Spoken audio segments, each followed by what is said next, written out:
Welcome back to our channel, everyone. Today's story is a masterclass in patience and calculated payback. Before we get into the messy reality of the Vance family, if you're the kind of person who believes that justice, even when delayed, is the only way forward, hit that subscribe button. You won't want to miss a single detail of this takedown. My dad spent 14 years waiting for me to fail, and this Christmas I finally let him think he was right. My name is Scarlett Hayes, and I had been planning this night for a long time. The room smelled like roasted turkey and pine, and everyone was laughing at something before I even got through the door. I walked in with my old wool coat still buttoned to the top, a leather bag on my shoulder that had seen too many winters, and the whole room shifted the way it always did when I arrived. My dad leaned back in his chair, took one slow look at me from head to toe, and smiled in that way I had learned to recognize long ago. Not warm, not proud, just amused. "Still driving that old Toyota, Scarlett?" He said it loud enough that everyone heard it. Not just the family, the neighbors who had come over, my cousin's husband. Even the kids went quiet for a second. I nodded once and set my coat on the back of the chair. "It still runs." That was all I said.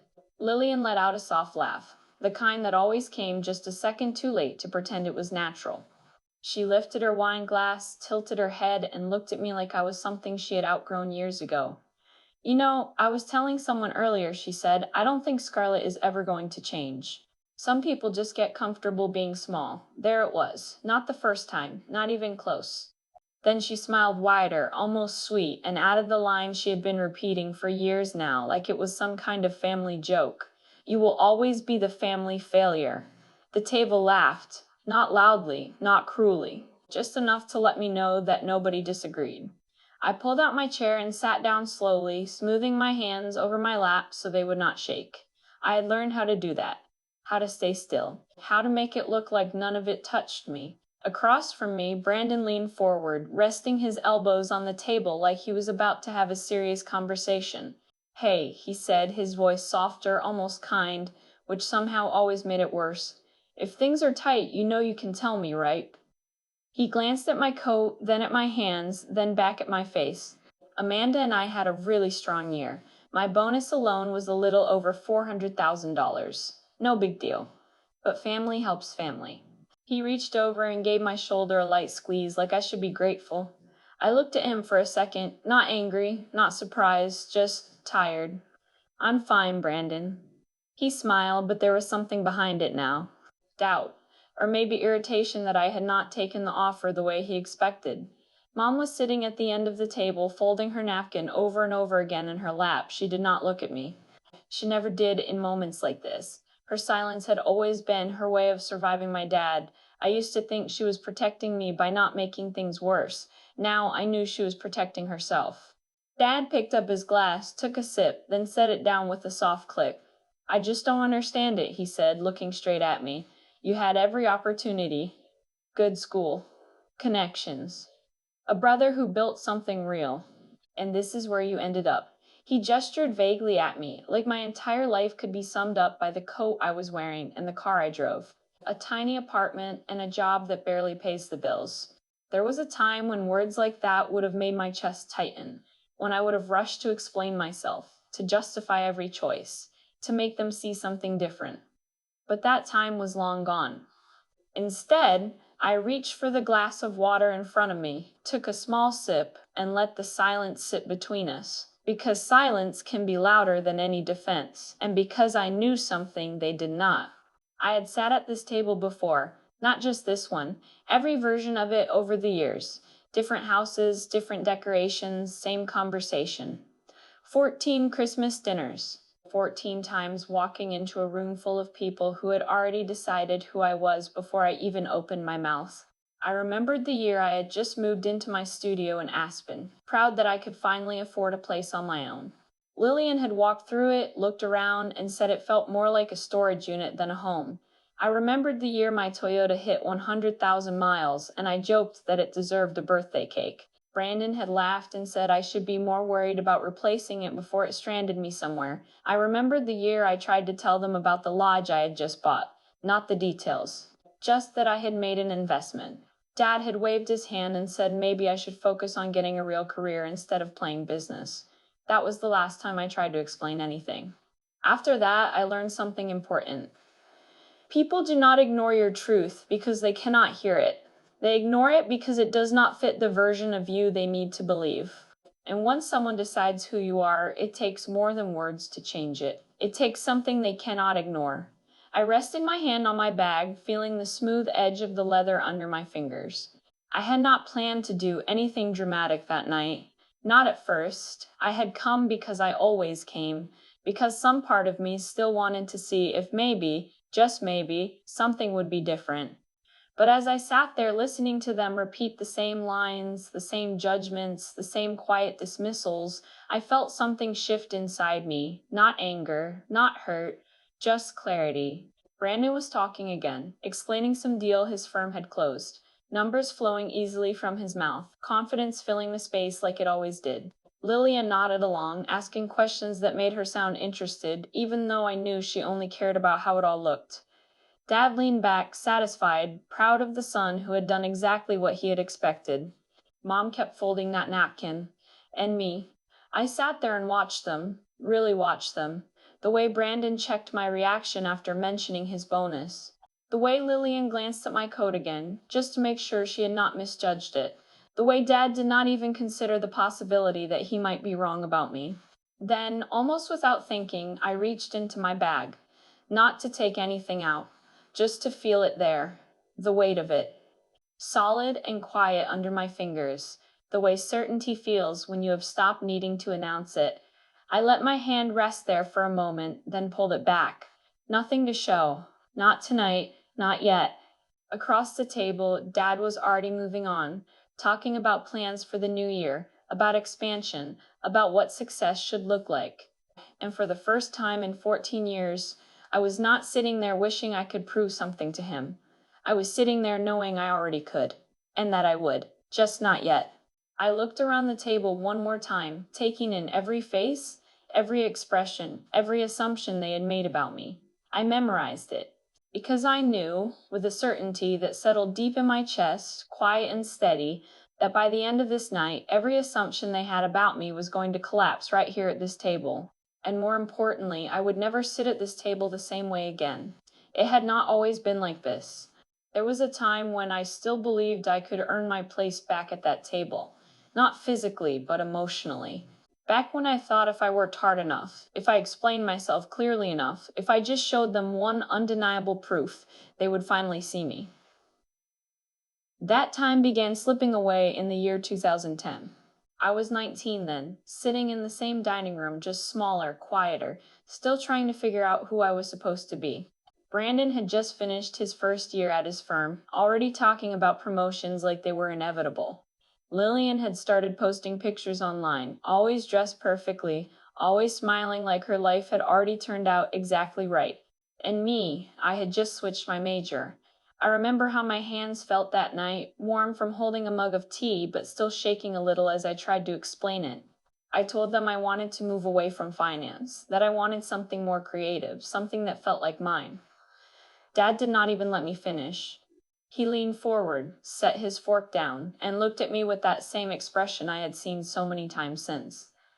So you are giving up on something practical for something you cannot even define. It was not a question. It was a judgment already made. I tried again, softer this time, saying I just needed time to figure things out. He shook his head once. Time is not something you waste, Scarlett. It is something you invest. And right now you are making a very poor investment. Brandon smirked into his glass. Lillian barely hid her smile. Mom said nothing. That was the first crack, not the last. Just the first one I could feel. The next few years were a blur of small decisions that felt big to me and invisible to them. I took part-time jobs. I moved out. I rented my first tiny studio in Aspen, a place with one narrow window and a heater that rattled all night. I was proud of it. It was mine. I invited them over once. Lillian walked in, looked around slowly, and said it felt like a place you stayed in while waiting for your real life to start. Brandon asked what the rent was, then nodded like he was calculating how long it would take before I ran out of money. Dad stood by the door, hands in his pockets, and said nothing for a long moment. Then he said, "You could have done so much more." I remember standing there in that room, trying to hold on to the feeling I had when I signed the lease, that sense of independence, that quiet pride. It slipped away faster than I expected. The car came next, the Toyota. I bought it used, with cash I had saved from working double shifts and skipping everything that felt unnecessary. It was not pretty, it was not impressive, but it was reliable and it was mine. I thought they might see that as something. Instead, it became a joke. Every holiday, every visit, it was the same line in different words. Still driving that thing. You know there are newer models. At some point you have to upgrade your life. I learned to smile when they said it, to shrug it off, to pretend I agreed, because arguing never changed anything. The hardest part was not the jokes, it was the comparisons. Brandon would talk about his bonuses, about the deals he closed, about the people he met. Everything about his life had numbers attached to it, and those numbers always seemed to impress everyone else. Lillian would talk about trips, about events, about the kind of life that looked good in photos and sounded even better when described out loud. And then it would turn to me. So what are you doing now? How is work going? Are you making enough? The questions always sounded polite. They never felt that way. I would answer simply, keeping it vague, trying not to invite more judgment. But it always came. You should think about something more stable. You cannot live like this forever. You need to start thinking about your future. They talked about my future like it was something I had already failed. The truth was, I was building something. They just did not see it. And for a while, I kept trying to show them.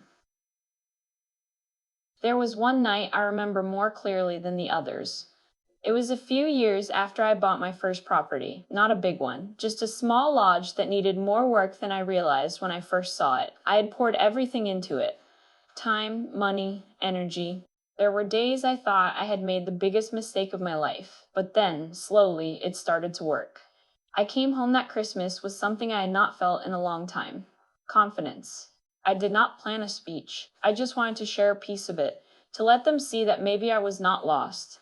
We were sitting at the table just like always, the same dishes, the same conversations. I waited for a pause, then said I had been working on a property, that it was starting to turn a profit. I barely got the words out. Dad waved his hand, cutting me off like I had interrupted something important. Scarlett, he said, you need to stop playing with things you do not fully understand.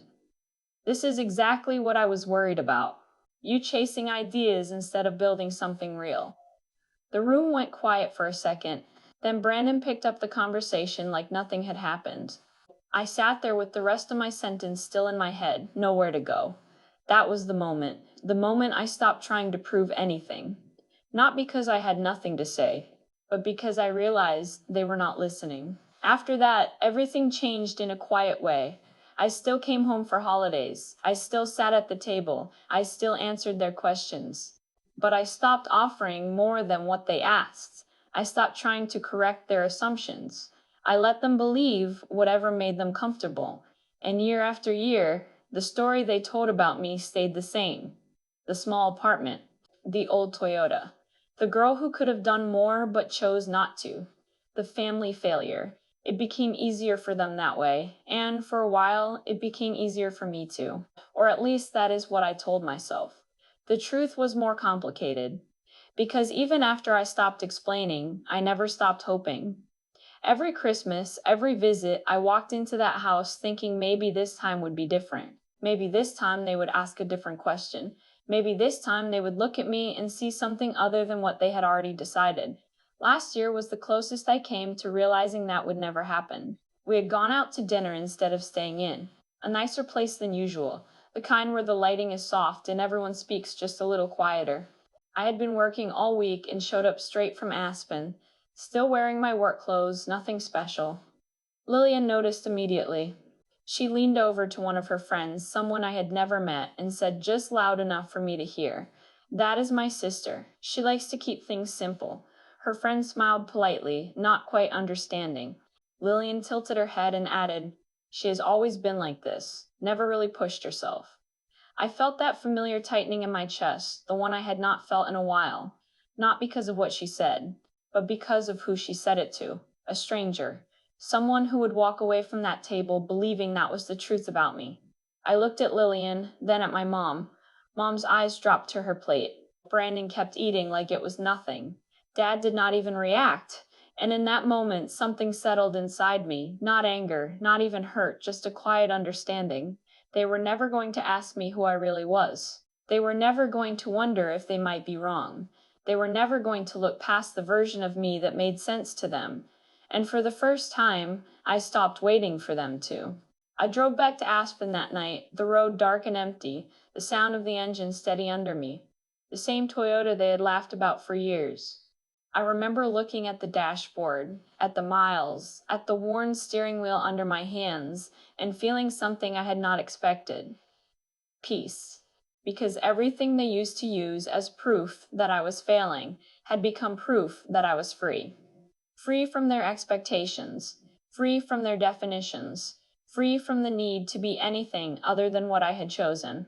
And yet, I still came back this year. I still walked into that dining room. I still sat at that table, because hope does not disappear all at once. It fades slowly in small pieces until one day you realize there is nothing left to hold on to. As I sat there that night, listening to them talk, watching them repeat the same lines, the same assumptions, I understood something I had been avoiding for a long time.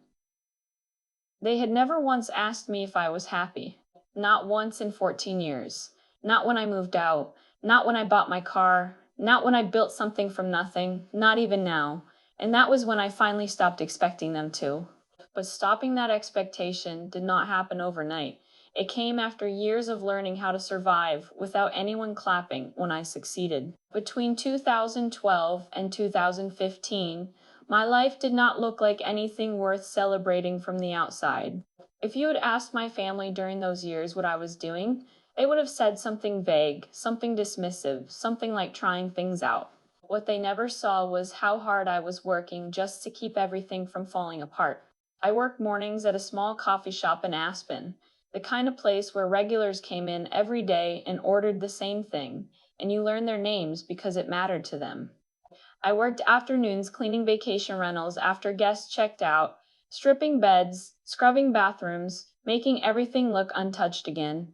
And at night, I took freelance bookkeeping jobs for small businesses that needed help but could not afford someone full-time.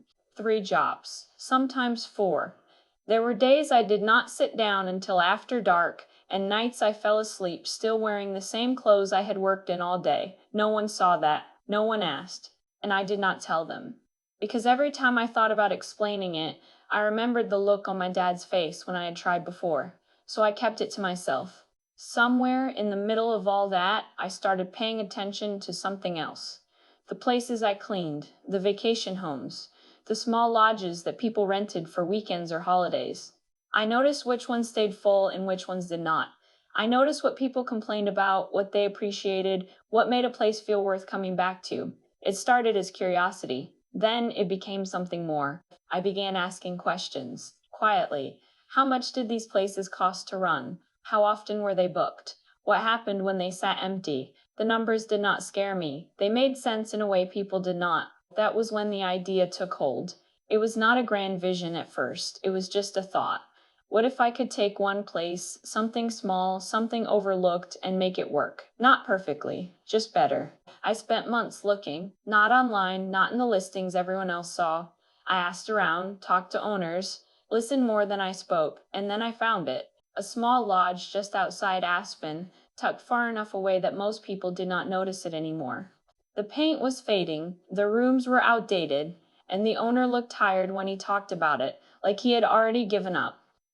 To me, it looked like possibility. To everyone else, it looked like a mistake. I did not have the money. Not enough.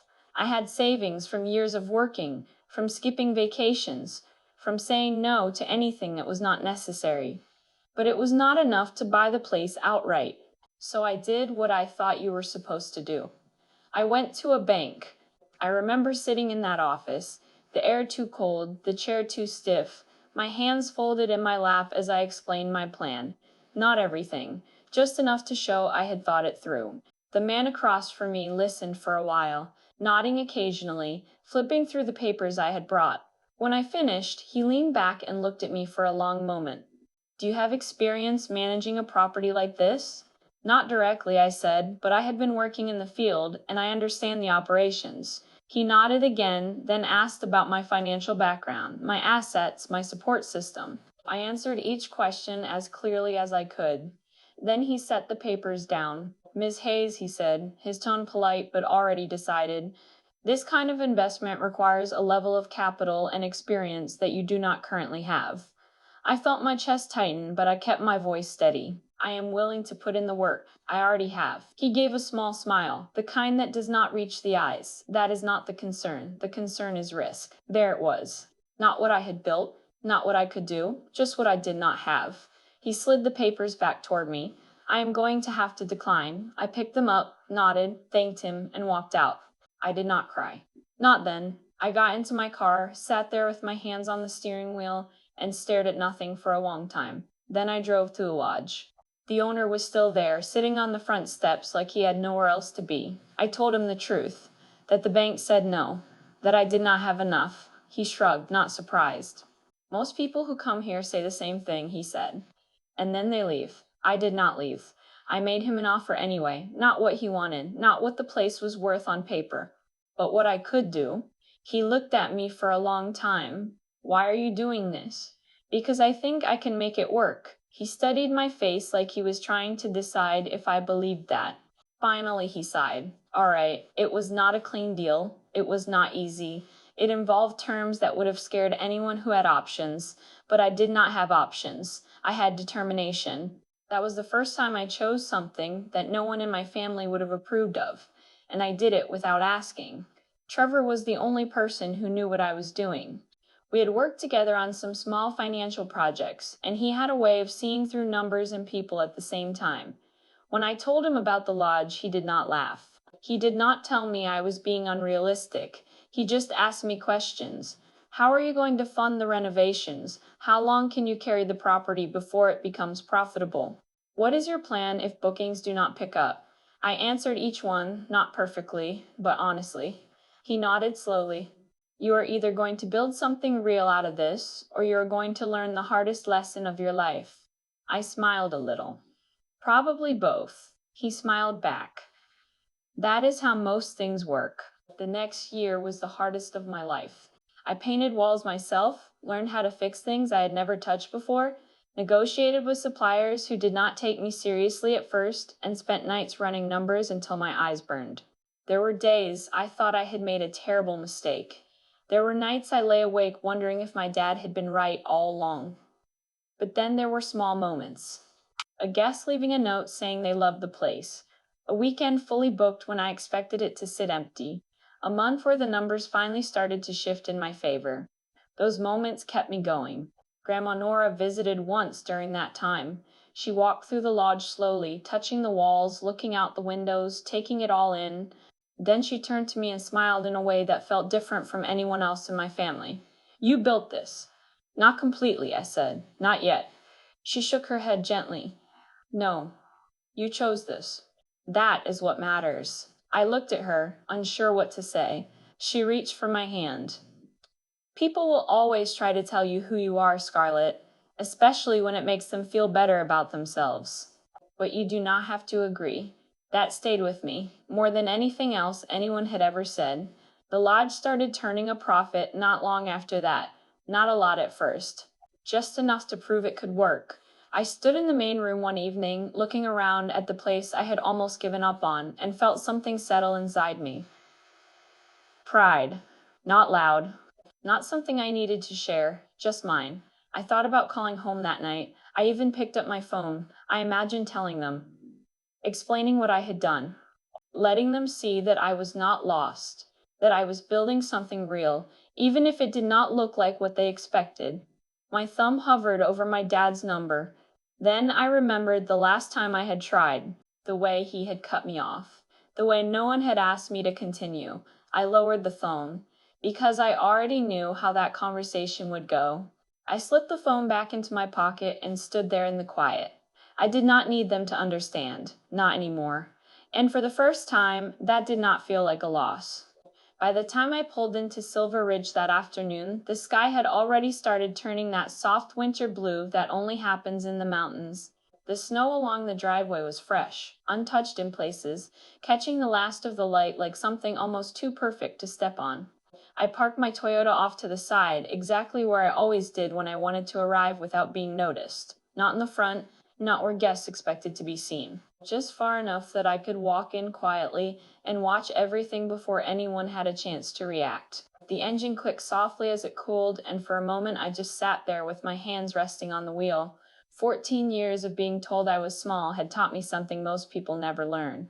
Sometimes the most powerful position is the one where no one is paying attention to you. I stepped out, pulled my coat tighter, and walked toward the entrance. Inside, the lobby was warm and alive. A large tree stood near the fireplace, wrapped in soft white lights, the kind that made everything feel calmer than it really was. Guests moved in and out, dragging luggage, laughing, checking phones, living their own versions of the holiday. And all of it, every detail, every polished surface, every quiet system working beneath it, existed because of decisions I had made. But no one here needed to know that. Not yet.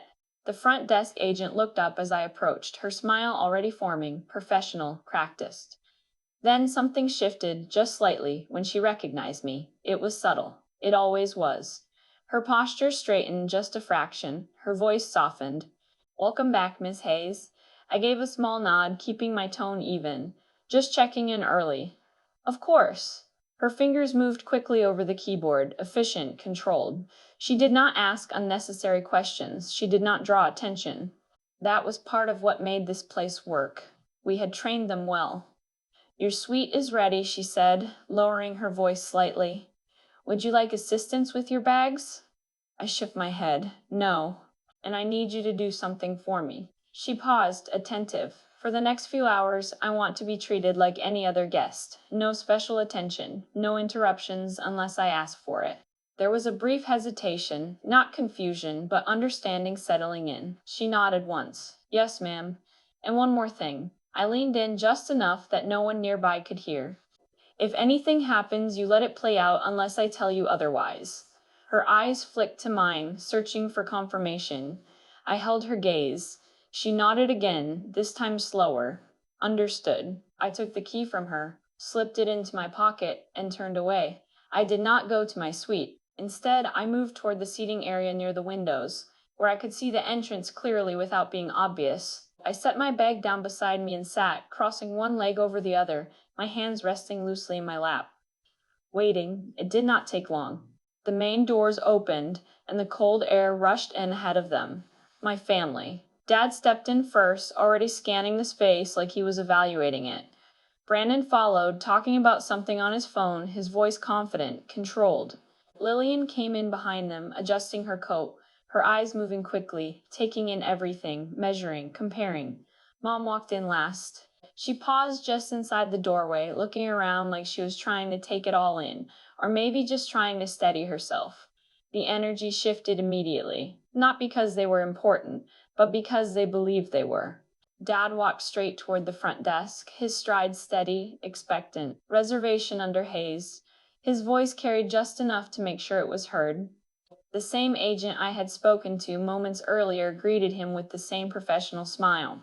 "Of course, sir." Her tone was perfect, neutral, polite, but I could see it.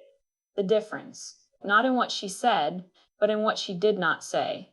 No extra warmth, no recognition. Just exactly what he had earned. Behind him, Brandon glanced around the lobby, his eyes moving more carefully than the others. He noticed things. He always had. For a second, his gaze drifted toward where I was sitting. He did not see me yet, but something in his expression tightened, just slightly, like a thought had crossed his mind that he was not ready to follow. Lillian, on the other hand, had already begun. "This place is nice," she said, "but not as exclusive as I expected." Her voice carried that same tone I had heard my entire life, always assessing, always ranking. Mom said nothing. Dad was already speaking again, asking about the room, about the amenities, about what was included. The agent answered smoothly, every word measured. Then something happened. It was small, almost nothing. A second staff member passed behind the desk, caught a glimpse of me, and gave the slightest nod before continuing on. Not obvious, but not invisible either. Brandon saw it. I knew he did because his eyes followed that movement, then flicked back across the room, scanning more carefully now. And then he saw me. For a brief moment, his expression changed. Not shock, not recognition, just a pause. Then he leaned slightly toward Lillian. She's already here. Lillian turned, her eyes landing on me, and immediately her expression shifted into something familiar. A smile that was not a smile. Of course she is, she said quietly. Probably trying to make it look like she belongs here. Brandon did not respond right away. He was still watching. Then he exhaled, almost dismissively. She probably knows someone, or got a discount somehow. There it was. The adjustment. The explanation that allowed him to keep everything else the same. Dad finished at the desk and turned, spotting me now. Scarlett. He said my name like he had not just been talking about me a few minutes ago. You made it. I stood up slowly, picking up my bag. I did. He looked me over again, the same way he always did, like he was searching for confirmation of what he already believed. This place isn't cheap. I nodded once. I know. Lillian stepped closer, her eyes flicking to my coat again, then to my shoes. How long are you staying? A few days. Her eyebrows lifted slightly. That's ambitious. The word hung there, polite on the surface, sharp underneath. Brandon stepped in beside her. Rooms here run high during the holidays, he said. With the premium, you're looking at a few thousand a night. He watched my face carefully as he said it. Testing. Measuring. I met his gaze. I'm aware. He held my eyes for a second longer than usual. Then he smiled, that same controlled smile. Well, if you need anything. He let the sentence trail off. I didn't respond, because we both knew what he meant. Behind them, another staff member approached the desk, speaking quietly to the agent. Their voices were low, but I caught a single word. Penthouse. It was enough. Brandon heard it too. His head turned slightly, his attention shifting, trying to connect something that did not quite fit. But before he could follow that thought, Lillian spoke again, pulling the focus back. You always had a way of getting into places, she said lightly. Must be nice. I tilted my head just slightly. It is. For a moment, none of them said anything, not because they understood, but because they did not. And that silence was more telling than anything else. Across the room, a man in a dark coat stood near the fireplace, watching the lobby with the quiet attention of someone used to observing more than participating. Daniel. He had been here before. He knew exactly what this place was, and he knew me. His eyes met mine for a fraction of a second, not long enough for anyone else to notice, but long enough. There was no greeting, no acknowledgement, just recognition. Then his gaze shifted to my family, taking them in, assessing, understanding something they did not yet see. Brandon noticed him too. Of course he did. He followed that look, trying to place it, trying to understand why someone like that would be paying attention in this moment. Then he looked back at me.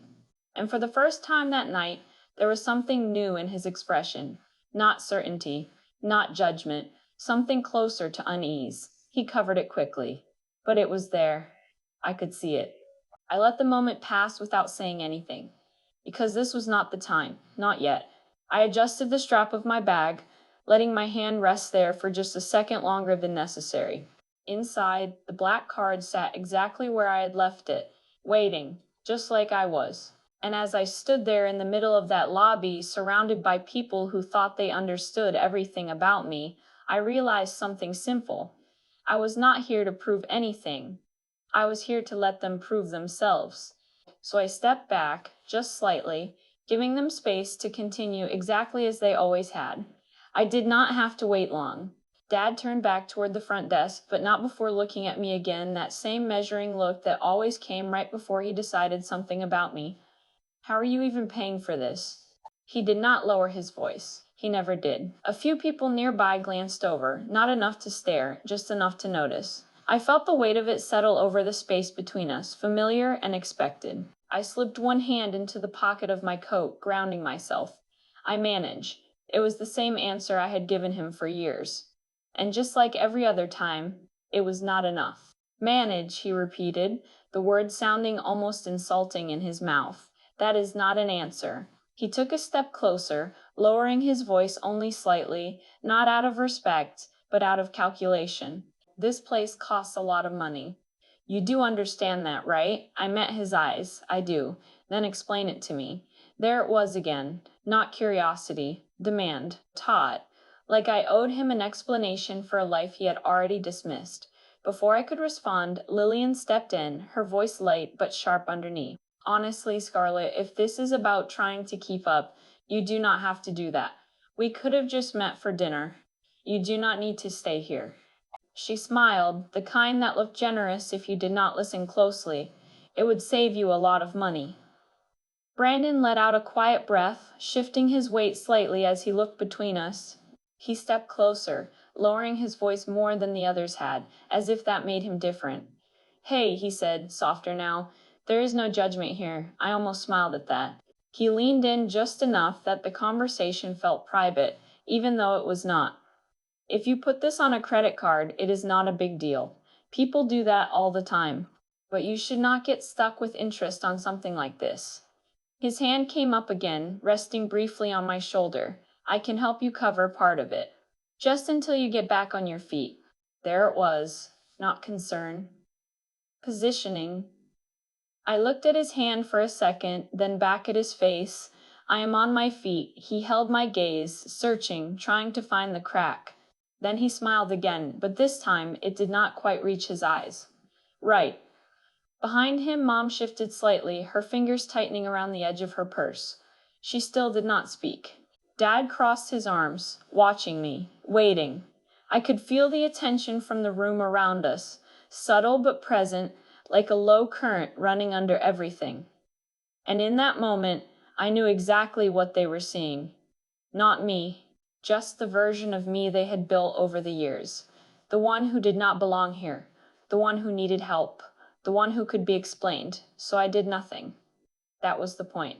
I let them look at me the way they always had, the coat, the bag, the worn edges of a life they had already decided was smaller than theirs, and I said nothing to correct it. Because the most disorienting thing you can do to someone who is certain about you is simply stop performing for them. Brandon's eyes moved across me once more, slow, deliberate. Then he looked away. But not all the way. And that small distance, the way his gaze did not fully settle anywhere after that, told me everything I needed to know. The elevator opened. We stepped inside. No one spoke. For once. The doors of the presidential lodge opened with a soft click, and warm air wrapped around us the moment we stepped inside. The space was wide and open, the kind of place designed to impress without trying too hard. Floor-to-ceiling windows looked out over the snow-covered mountains, the sky now fading into a deeper shade of blue. A fire was already burning in the stone fireplace, steady and quiet, like it had been waiting for us. Dad stepped in first, stopping just inside, his eyes scanning everything. Well, he said slowly, this is more like it. There was approval in his voice, the kind he rarely gave out. Lillian walked past him, her heels soft against the wood floor as she moved through the room, taking in every detail. This is actually nice, she admitted, though the word actually carried more weight than anything else she had said that night. She ran her fingers lightly along the back of one of the chairs, then glanced toward the kitchen, where everything was already arranged, clean, polished, prepared. Brandon stepped in behind them, quieter now, his attention moving differently than before. He was not just looking, he was studying. Mom came in last again, closing the door gently behind her. She stood there for a moment, just looking around, her expression softer than it had been in the lobby. I stayed near the entrance, watching them. This was the part most people never noticed. Not the moment something changes, but the moment right before it does. Dad moved further into the room, setting his coat down, already settling into the space like it belonged to him. So this is what they call premium service, he said, nodding toward the fireplace, the layout, the view. About time places started delivering on what they charge. Lillian gave a small laugh. They probably do this for everyone this time of year, trying to make sure people come back. She turned toward me, one eyebrow raised slightly. You got lucky. I met her gaze. Maybe. She smiled, satisfied with that answer, because it fit. Everything had to fit. Brandon had not said anything yet. He walked toward the kitchen counter, picking up one of the glasses, turning it slightly in his hand, then setting it back down exactly where he found it. His phone was already in his hand. I saw it before he even started typing. That subtle shift in his posture, the way his attention split between the room and the screen. He stepped a little further away from the others, not enough to draw attention, just enough to create space. Then he started searching. I could almost see the thoughts moving behind his eyes. Silver Ridge Hospitality, Aspen Luxury Lodge ownership, property records, names, connections, anything that could confirm the version of reality he still wanted to believe. Lillian was still talking, her voice filling the space easily. Honestly, she said, if they treat all guests like this, they are losing money. It is too much. Dad nodded, pouring himself a drink. That is how you build loyalty. Give people a taste of something better, then they keep coming back. He glanced at me briefly. If you can afford it. There it was again. Even now. Even here. Mom moved slowly toward the window, her fingers brushing lightly against the glass as she looked out at the mountains. It is beautiful, she said quietly. No one responded, not because they disagreed, but because beauty was not something they knew how to talk about unless it had a price attached to it. I watched her for a moment. Then she turned, her eyes met mine. And for a second, something shifted. It was small, but it was different. She was not looking at me the way she usually did, not with avoidance, not with quiet apology. There was something else there, something closer to uncertainty, like she was seeing something she had not allowed herself to see before. She held my gaze for a moment longer than usual, then looked away, but the moment stayed. Across the room, Brandon stopped typing. His thumb hovered over the screen. Then he lowered the phone slightly, his expression tightening just enough that I could see it. He had found something, not everything, but enough. He looked up at me again. This time, the look was different. Not confident, not dismissive, searching. Then, just as quickly, he shook his head once like he was clearing the thought away. He slipped the phone into his pocket. Not now. Not in front of them. That was his decision. Lillian turned toward him. Did you find anything? Her tone was casual, but there was curiosity under it now. Brandon shrugged. Just checking something. Nothing important. He said it easily. Too easily. Dad walked over, handing Brandon a glass. Relax, he said. It is just a place to stay. Brandon nodded, taking the glass, but his attention was still not fully there. He took a sip, then set it down again without finishing. That was new. He always finished what was in front of him. Always. Mom moved closer to the table, running her hand along the surface like she was grounding herself. Scarlett, she said softly. I looked at her. This place, she hesitated for a moment, choosing her words more carefully than usual. It feels different. I held her gaze. It is. She nodded slowly, but she did not ask the question that was sitting just beneath the surface. She did not ask how. She did not ask why. She just accepted the feeling and let it stay there. That was how she had learned to survive. Accept what you cannot explain. Dad sat down, stretching his legs out slightly, already comfortable. We should take advantage of this while we are here, he said. No point in wasting it. Lillian laughed again, lighter now. Exactly. I am not going to complain about being treated this well. She picked up her phone, already taking pictures, framing the room in a way that made it look even more polished than it already was. Perfect lighting, she murmured. This will look great, of course it would. Everything about this place was designed to look effortless. Brandon stayed standing. He had not moved far, but he was no longer part of the center of the room. His eyes drifted back to me again, longer this time, like he was trying to match what he had seen on his phone with the person standing in front of him, like the two did not quite line up. And for the first time, he did not immediately fix it.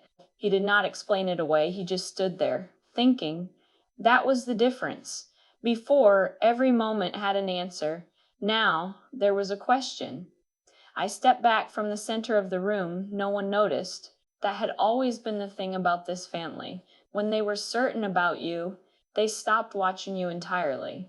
I let the silence sit for a moment longer, just long enough for it to feel natural before I stepped away from the center of the room. No one stopped me. No one asked where I was going. That was another thing I had learned over the years. When people are sure they understand you, they stop paying attention to what you do. I moved down the hallway slowly, past the guest rooms, toward the back exit that led out to the small covered patio. The cold air hit me gently when I stepped outside, sharp but clean, the kind that made everything feel clearer. Victor was already there. He did not turn right away when I stepped out, but I knew he had heard me. He always did. "Everything is holding," he said quietly, his voice calm, measured. I leaned against the railing, looking out at the snow. "Good." He turned, then, just enough to face me without fully breaking his posture. "Your family is engaged," he added, choosing his word carefully. I let out a small breath, almost a laugh. "That is one way to put it." He studied my face for a moment, not out of curiosity, but out of respect. "Do you want me to step in at any point?" I shook my head. "Not yet." He nodded once, no hesitation. "Understood." There was a pause, the kind that does not feel empty, just waiting. Then he spoke again. "The team is aware. No one will interfere unless you give the signal." That was exactly what I needed. "Thank you." He inclined his head slightly, then stepped back toward the door, leaving me alone for a moment. I stayed there, breathing in the cold, letting it settle everything inside me. This was not chaos. This was not something out of control. This was exactly where I had intended to be. But standing there in the cold, with the noise of the lodge muffled behind the glass, I felt something I had not expected. Not doubt, not fear, something quieter than both. I thought about my dad's face when he had said, "You could have done so much more," standing in the doorway of my first studio, hands in his pockets, like he was already leaving before he arrived. I had been 22 then. I had believed, for a few months after that maybe he was right, that maybe the version of me he saw was the real one, and the version I was building alone was just a story I told myself to get through the nights. I did not think that anymore, but I remembered what it felt like to think it. Standing here now, about to walk back into that room and collapse everything they had ever believed about me, I understood something I had not let myself sit with before. Winning was not going to give me back those years. The 14 dinners. The studio they laughed at. The phone calls I did not make because I already knew how they would end. None of that was going to be undone tonight. What I was about to do would change how they saw me, but it would not change what had already happened. I let that land, fully. Then I exhaled, slow and even, and let it go.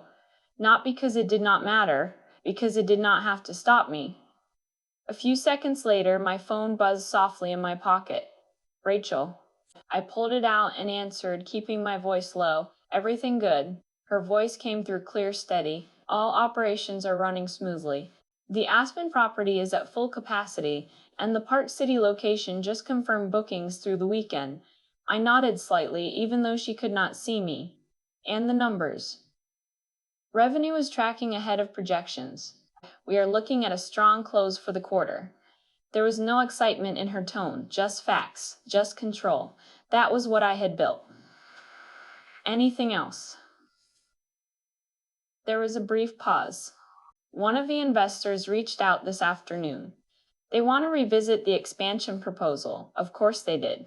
"We will discuss it after the holiday," I said. "Understood." She hesitated for just a second. "Everything else is in place, just as you planned." I let that settle. "Thank you, Rachel. Of course." The line went quiet. I slipped the phone back into my pocket and stood there for another moment, looking out at the mountains, the lights from the lodge reflecting softly on the snow. Inside, everything was still moving, but it was moving exactly the way I had set it up. I pushed the door open and stepped back in. The warmth wrapped around me again, but something had shifted. Not in the room. In them. Dad was still talking, his voice filling the space, but it felt less anchored now, like he was speaking into something that was no longer fully solid. Lillian was sitting on the edge of the couch, scrolling through her phone, occasionally glancing up, still trying to fit everything into a version she could understand. Mom was standing near the window again, her posture quieter, her attention drifting more often toward me than it had before. And Brandon. Brandon was gone, not completely, just not in the room. I could feel it before I saw it. I stepped further in, letting my eyes move casually across the space until I spotted him through the glass doors leading to the side terrace. He was outside, talking to someone. Daniel, of course.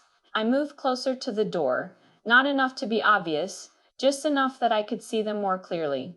Brandon stood with his back straight, his posture controlled, but there was tension in his shoulders now. Daniel stood across from him, relaxed, hands in his coat pockets, listening more than speaking. I could not hear every word, but I did not need to. I knew the conversation. Brandon said something, his hand moving slightly, a gesture that suggested explanation, justification. Daniel listened, then spoke. Brandon's expression shifted, just a little. He shook his head once, quick, dismissive. Daniel said something else, slower this time, more direct. Brandon went still. That was the moment, the one that does not look like much from the outside, but everything changes inside it. Daniel reached into his coat, pulled out his own wallet, and held something between his fingers for a second before sliding it back in. Brandon's eyes followed the movement. Recognition. Not imagined, not explained away. Real. Daniel said a few more words, then gave a small nod, like the conversation was over. Brandon did not respond right away. He just stood there, processing. Daniel turned slightly, his gaze lifting just enough to meet mine through the glass. No smile, no acknowledgement, just confirmation. Then he walked away. Brandon stayed where he was, alone. I stepped back from the door before he could turn and see me watching. When I moved back into the center of the room, Lillian looked up. "Where did you go?" "Outside." She nodded, already losing interest. Mom's eyes followed me again. Longer this time. Scarlet. Her voice was soft. I turned to her. "Yes." She hesitated, her fingers tightening slightly against the edge of the table. "Are you—" She stopped herself, then tried again. "Is everything okay?" It was the closest she had come in years. Not a question about money, not a judgment, just a question. I held her gaze. "Everything is fine." She nodded slowly, but I could see it. She did not fully believe that answer. Not because she thought something was wrong, but because she was starting to realize there was more she did not understand. Behind me, the door opened. Brandon stepped back inside. His face was controlled again, but not the same. Something had shifted deeper now. Not just a crack, a fracture. Dad looked over. "What took you so long?" Brandon picked up his glass, though it was still mostly full, and took a slow sip. "Just getting some air." His voice was steady. Too steady. Lillian glanced between us. "You two are being very mysterious tonight." No one responded. For the first time, the energy in the room did not immediately reset around her. It lingered, uneven. Brandon set his glass down carefully. His eyes moved across the room, then landed on me. Not briefly this time, not casually. Directly. And there it was. Not denial, not certainty. Something else. Something heavier. The beginning of a question he could not push away anymore. He held my gaze for a second longer than he ever had before. Then he looked down. Just for a moment. But it was enough. Because Brandon did not look down. Not unless something inside him had shifted in a way he could not control. And in that moment, standing there in a room he thought he understood, surrounded by people who still believed the same story they always had, Brandon Hayes faced something new. The possibility that he had been wrong. And he did not know how to live with that yet. Dinner was already being set by the time we moved toward the table, but nothing about the room felt easy anymore. The fire still burned the same way, the lights still softened, the edges of everything, but something underneath had shifted. It was quieter now, but not in a peaceful way. More like the kind of quiet that comes right before something breaks. I took my seat slowly, pulling the chair in with a soft scrape against the floor. Across from me, Brandon sat down a little later than the rest of us, his movements more measured than usual. He did not look at anyone right away. He just adjusted his sleeve, then reached for his glass. Dad sat at the head of the table, shoulders squared, posture firm, like he was reclaiming something that had started slipping. "All right," he said, his voice cutting through the room. "Let's not make this more complicated than it needs to be." He picked up his fork, tapping it lightly against the edge of his plate, not quite impatient, but close. "We're here to enjoy ourselves. No reason to overthink things." Lillian smiled quickly, eager to follow his lead. "Exactly. This place is great. Let's just focus on that." She glanced at me as she said it, like she was making sure I understood my role again. Stay quiet. Stay small. I did not respond. Mom sat to my right, her hands folded neatly in her lap for a moment before she reached for her napkin. She unfolded it slowly, her movements careful, controlled. Brandon still had not spoken. That alone was enough to keep the tension alive. Dad poured himself another drink, then leaned back slightly. "So, Scarlett," he said, finally turning his attention fully toward me again. There it was. The moment he always returned to. "You still have not explained how you are paying for this." His tone was sharper now, less curious, more direct. I met his gaze. "I don't need to." His expression tightened. "You do when it doesn't make sense." Lillian let out a small breath like she was trying to soften the situation, but the edge was still there. "I mean, we're just trying to understand. This isn't exactly your usual situation." She gestured lightly toward the room, the table, everything around us. Brandon finally spoke then, his voice lower than before, more controlled. "It's not just the room," he said, looking straight at me. "It's the whole setup." I turned my head slightly toward him. "What about it?" He leaned forward just enough that the space between us felt smaller. "This level of service," he said, choosing his words carefully, "it's not standard. Not even for high-end guests." His eyes searched mine, not accusing, not yet. More like trying to confirm something he had not fully allowed himself to believe. "So either you got extremely lucky," he continued, "or there's something you're not telling us." There it was. Not denial anymore. But not acceptance either. Suspicion. I held his gaze. "Or maybe you're just making assumptions." He let out a slow breath. "That's what I'm trying to avoid." Dad set his glass down harder than necessary. "This is exactly what I'm talking about," he said. "We ask a simple question, and instead of giving a straight answer, you dance around it."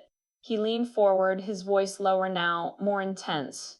"That's how people end up in trouble, Scarlett. Pretending everything is fine when it clearly isn't."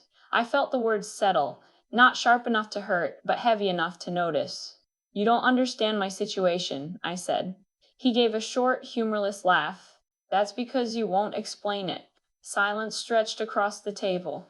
Lillian shifted in her seat, glancing between us. "This doesn't have to be a big deal," she said quickly. "If you're seeing someone who's helping you out, that's your business. We just don't want you getting hurt." Her tone softened at the end, but it didn't change the meaning. Someone helping you out. I almost smiled again. Brandon's eyes flicked to me, then away, then back again.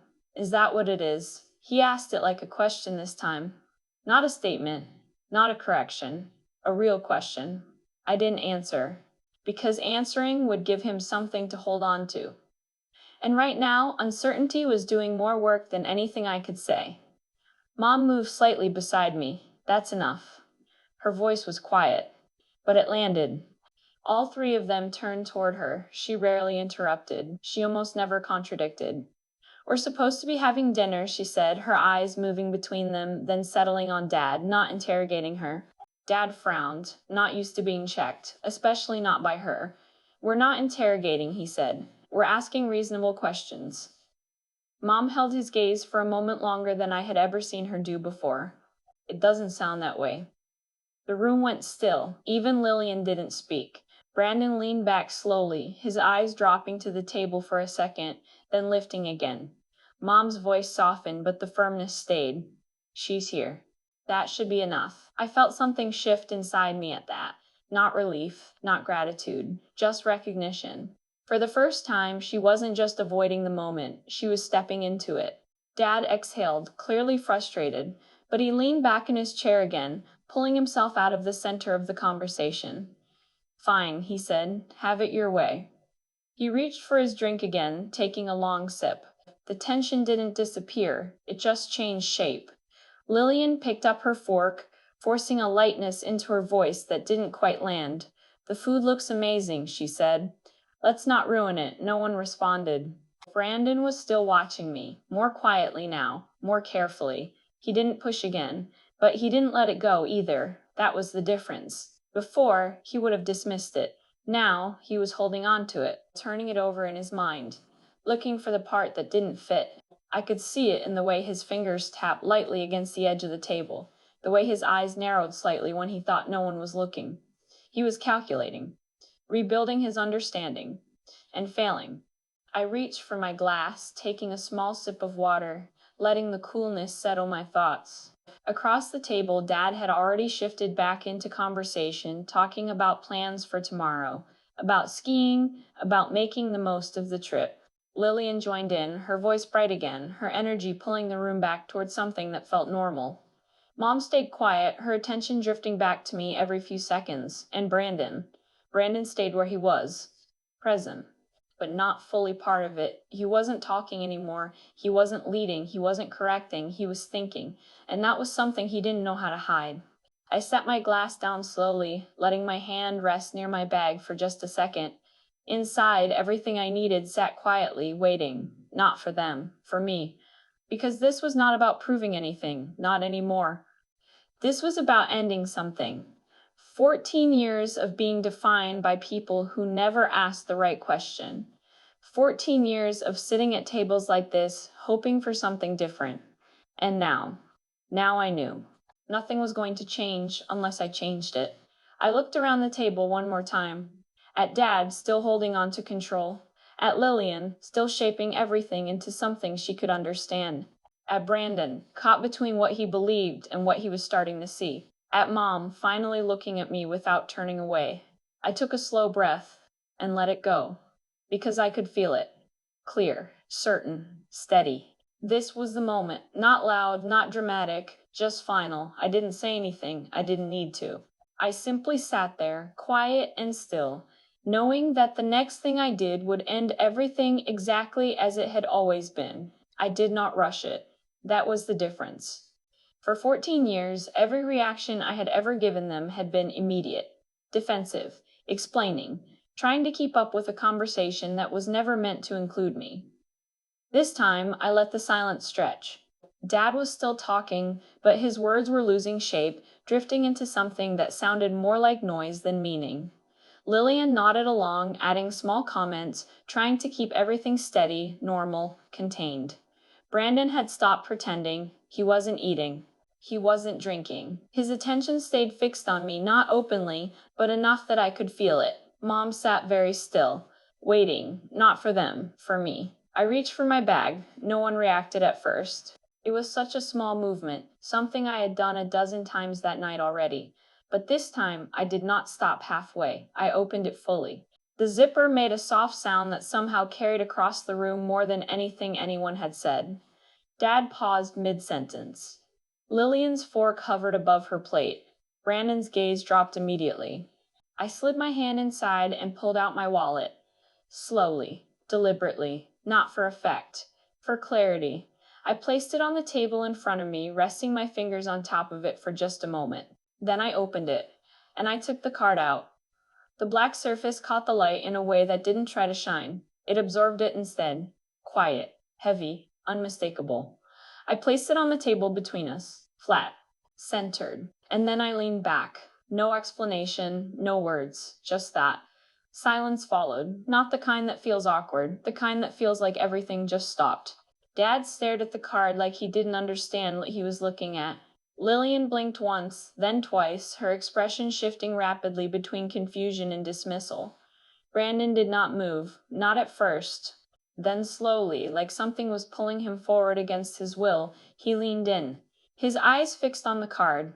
Reading, processing, rejecting. No, he said under his breath, almost to himself. He reached out, but stopped just short of touching it. That's not. He glanced up at me, searching for something, anything that would make it less real. Where did you get this? His voice was tight now, controlled but strained. I didn't answer, because the answer was already there. He swallowed, his jaw tightening again. This is a Centurion card, he said, louder now, like saying it out loud might change it. Lillian looked between us. What does that even mean? Brandon didn't look at her. It means you don't just have one of these, he said. You don't apply for it. You don't ask for it. You get invited. His voice was starting to lose its steadiness, and not just invited. You have to meet certain criteria. Income, assets, spending patterns. He looked back at me. All the things he had spent his life understanding. All the things he thought defined value. This doesn't make sense. Dad leaned forward now, his expression hard again, trying to regain control.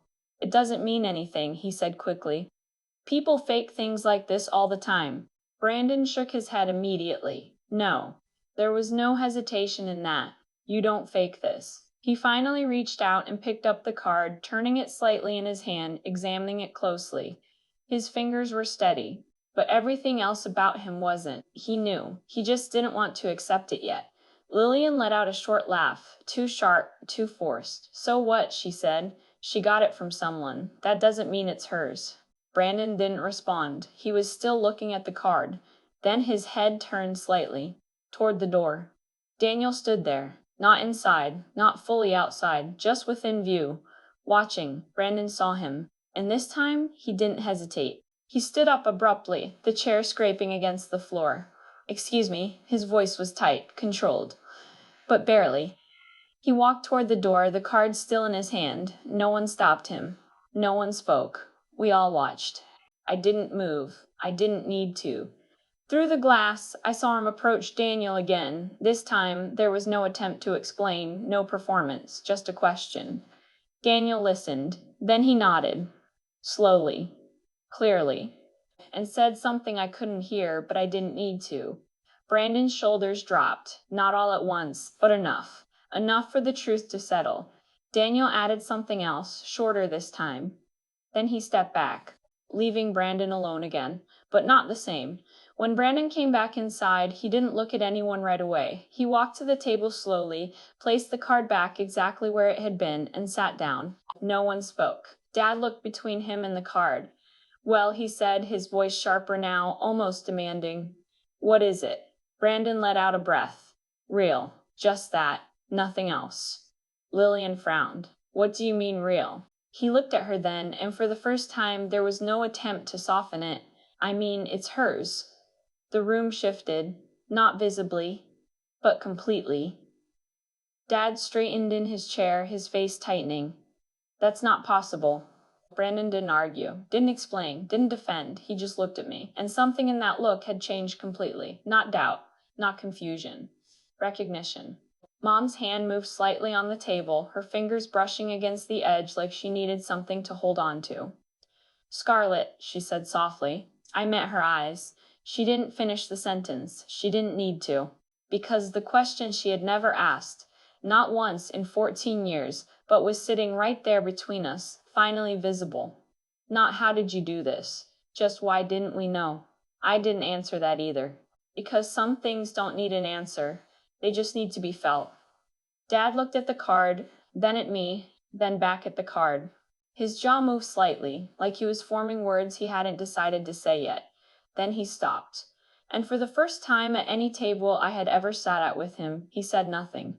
That was the loudest thing he had ever given me. The room stayed quiet. Not tense, not chaotic, just different.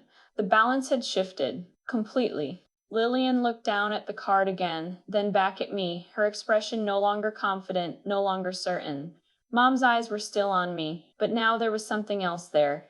Something softer, something like regret. Brandon didn't say anything else. He didn't need to. Because everything he had believed about me had just collapsed in front of him, and he knew it. For the first time in 14 years, no one at that table was laughing. I had imagined this moment before. Not often, but enough. In the versions I had imagined, it felt like relief. Like something long overdue finally landing exactly where it was supposed to. But sitting here now, with the card on the table and the room finally quiet in the way I had always wanted it to be quiet, I felt something I had not prepared for. Nothing. Not emptiness. Not numbness. Just the particular stillness that comes after something ends. 14 years. I had spent 14 years being small in this room so that tonight I could be something else. And now that it was here, I understood the thing no version of this moment had ever shown me.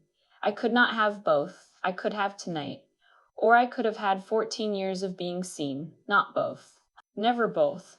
I looked at my mother's hand resting near mine on the table. She had not reached for it yet, and I realized, quietly, that I did not know if she would. That was the price. Not the years. Not the dinners. Not the jokes about the Toyota. This, sitting across from the people who were supposed to know me best and not knowing what came next. Winning had not answered that question. It had only made it visible. No one was correcting me. No one was explaining to me. They were just sitting there, looking at me, trying to understand something they had never taken the time to see. and I didn't feel the need to help them anymore. The silence didn't break all at once. It shifted slowly, like something heavy being lowered into place. No one reached for their food again. No one tried to pretend this was still just dinner. For the first time in my life, I wasn't the one trying to hold the room together. I sat there, my hands resting lightly in my lap, and let them sit with it, with me, with everything they had spent years refusing to see. I didn't feel anger. That surprised me. 14 years of being dismissed, corrected, reduced, and yet, sitting there now, I felt something else. Clarity. Dad was the first to move. He leaned back in his chair, his hand dragging slowly across his face, like he was trying to gather something that had already slipped through his fingers. "Why didn't you tell us?" His voice was lower now, not demanding, not sharp, just uncertain. I looked at him. I did. The words came out simple, steady. "You just didn't hear me." He frowned slightly, like he wanted to argue, but didn't quite know how anymore. Mom shifted beside me. "Scarlett," she said softly, her voice breaking just a little. "I think we would have listened if we knew." I turned to her. "Would you?" She held my gaze, and this time she didn't look away. For a long moment she said nothing. Then she shook her head, just slightly. "I don't know." That was the most honest thing she had said to me in years. And somehow, it mattered more than anything else.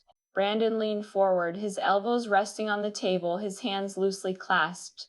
He wasn't looking at the card anymore, he was looking at me. "I thought I understood how things worked," he said quietly. His voice had changed. Less controlled, less certain. "I thought if you didn't follow a certain path, it meant you were falling behind." He let out a breath, shaking his head once. I was wrong. He didn't try to justify it, didn't soften it. He just said it. That was new. Lillian sat very still, her eyes moving between all of us like she was waiting for something to reset, for someone to laugh, to turn this into a misunderstanding. But no one did. She shifted slightly, her voice quieter now. "You could have said something," she said, but it didn't sound like an accusation anymore. More like confusion. I met her eyes. I stopped trying. She blinked. Because every time I tried, I was told I was wrong about my own life. That landed harder than anything else I had said, not because it was loud, because it was true. Dad looked down at the table, his fingers tapping once, then stopping. "I didn't mean to make you feel like that." His voice was strained now, like he was searching for something he had never had to say before. "I thought I was helping you." I let that sit for a second. Then I said what had been there all along. "You were helping the version of me you wanted, not the one I actually was." He closed his eyes briefly, and for the first time he didn't argue. Mom reached for my hand slowly, like she wasn't sure if she was allowed to. I didn't pull away. "I'm sorry," she said. It wasn't rushed. It wasn't quiet in the way she used to avoid things. It was real. "I should have asked you if you were happy." Her fingers tightened slightly around mine. That was all I needed. Not approval, not understanding. Just that. I nodded once. "I am." The words felt simple, but they carried everything. Brandon leaned back in his chair, exhaling slowly, like something inside him had finally settled into place. He didn't say anything else. He didn't need to, because whatever he had built his understanding on had shifted, and he knew it would take time to rebuild it. Lillian looked down at the table, then back up at me, her voice softer than I had ever heard it. "I didn't realize." I gave a small nod. "I know." Dad straightened slightly, but not in the way he used to. Not to take control, just to sit up. "I'm sorry," he said again, this time more clearly. "Not because of the money, not because of the card, but because I didn't see you." That was as close as he could get, and for the first time it was enough. The room felt different now, not lighter, but honest. And that was something we'd never had before. I looked at the table one last time, at the people who had shaped so much of how I saw myself for so many years, and I realized something that felt both simple and profound. I hadn't hidden anything. I had just stopped trying to convince people who had already decided who I was. I thought about my grandmother then. The way she had stood in that old lodge, looking around like she could see something no one else could. People will always try to tell you who you are, but you do not have to agree. I let that settle inside me again. Full circle. Complete. I reached forward, not to take the card back, but to slide it slightly toward the center of the table. Not as proof, not as power, just as a marker of where things had ended and where something else had begun. I stood up slowly. No one stopped me. No one tried to pull me back into the conversation because they understood, at least enough. I picked up my coat, slipping it on with calm, practiced movements. Mom stood halfway, like she wanted to say something else, then paused. "We can do better," she said softly. I looked at her. Maybe. I didn't promise anything, because this wasn't about going back. This was about moving forward differently. Brandon gave me a small nod. Not confident, not certain, but respectful. Lillian didn't speak. She didn't need to. For once, she had nothing to add. Dad stayed seated, his hands resting on the table, his eyes following me as I moved toward the door. There was no authority left in that look. Just something quieter, something more human. I reached the door and paused for a moment, my hand resting on the handle. And I realized something I had never fully understood before. I didn't need them to see me anymore, because I finally saw myself. And that was enough. I opened the door and stepped out into the cold night air.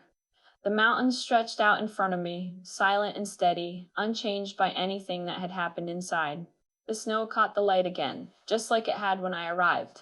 Nothing about the world had shifted, just the way I stood in it. I took a slow breath, letting the cold settle into my lungs, clear and sharp, and then I walked forward. Not away, not running, just moving, into something that finally belonged to me. If you've ever been told you were too much or not enough for your own family, remember this: silence can be power, and truth can be the loudest revenge. Tell me in the comments what integrity means to you and where you're listening from.